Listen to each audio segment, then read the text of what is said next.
सुंदर कॉन्सेप्ट आहे हा वाडीची जत्रा inner wheel club of Ambernath यांनी आयोजित केलेला हा कॉन्सेप्ट। मी म्हणेन की जे वंचित विभाग आहे जसं आदिवासी पाड्यातला हा उपक्रम आहे की ह्या मुलांना खरंच कधीच असं सगळं बघायला खेळायला पण मिळत नाही आणि ज्या वस्तू आज त्या ज्या खाद्यपदार्थ ठेवले आहेत डोनट्स असतील किंवा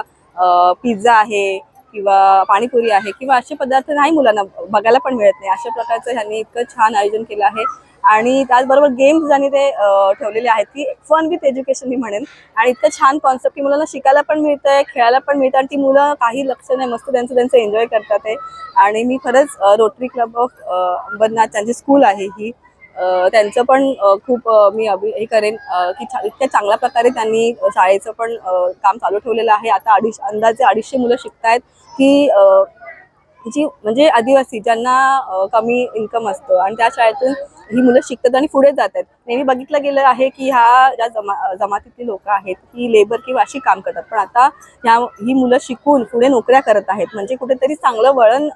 मिळत आहे ह्या समाजाला सुद्धा। तर रोटरी क्लबचे सुद्धा आभार आणि त्याचबरोबर इनर व्हील क्लब ऑफ अंबरनाथचे सुद्धा आभार की अशा ह्या सगळ्या माध्यमातून अंबरनाथ शहरामधल्या नागरिकांना मुलांना चांगलं म्हणजे खेळायला आणि असं सगळ्याचं हे लाभ घेता येत आहे। नगरपालिकेच्या माध्यमातून यासाठी विशेष काही प्रयत्न होणार आहेत? नक्कीच मी आता तोच विचार करत आहे की म्हणजे बसल्या बसल्या तोच विचार चालला होता की ह्या मुलं जी वंचित आहेत ती मुलं आहेत त्यांना काय आपण जास्तीत जास्त चांगलं करून देऊ शकतो किंवा काय अनुदान देऊ शकतो, शाळांना सुद्धा काय अनुदान देऊ शकू ह्या आणि पालिकेच्या मार्फत असेल किंवा शासनाच्या मार्फत की काही नवीन योजनांमार्फत काही आपण त्यांना फंडिंग असेल किंवा शाळेमध्ये काही सुधारणा करण्यासाठी काही त्यांची मदत लागणार असेल ती नक्कीच पुरवण्याचा प्रयत्न करणार आहे।